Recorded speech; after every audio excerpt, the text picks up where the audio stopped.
जेजुरीच्या खंडेरायासमोर औरंगजेबालाही हात जोडावे लागले होते व औरंगजेबाने जेजुरीच्या खंडेरायाला नवस देखील बोलला होता। महाराष्ट्रामधील अनेक विविध मंदिरं फोडल्यानंतर जेजुरीचे मंदिर तोडण्याचा आदेश औरंगजेबने त्याच्या सेनेला दिला होता। जेजुरीवर हल्ला करून औरंगजेबाने तेथील पुजाऱ्यांची हत्या केली व त्यांनी त्याच्या सेनेला हा आदेश दिला की जेजुरीच्या गडावर चारी बाजूनी जी तटबंदी आहे त्यावर सुरुंग लावून त्या मंदिराला पूर्णपणे ध्वस्त करून टाका।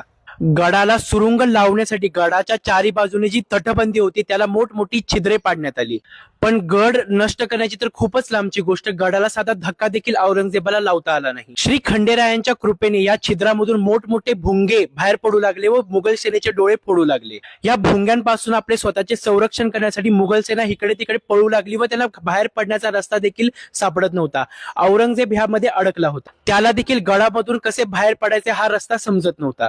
तेव्हा मल्हारी मार्तंड देवाचा प्रताप हा औरंगजेबाला कळाला होता। त्यांनी देवासमोर दोन्ही हात जोडले व देवाला हा नवस बोलला की जर तो आणि त्याची सेना गडावरून सुखरूपपणे बाहेर पोहोचतील तर तो सोन्याचा भुंगा हा देवाला अर्पण करेल। आणि हा नवस बोलल्यानंतर थोड्याच वेळात भुंग्यांचा हल्ला थांबला आणि औरंगजेबाचा नवस पूर्ण झाला।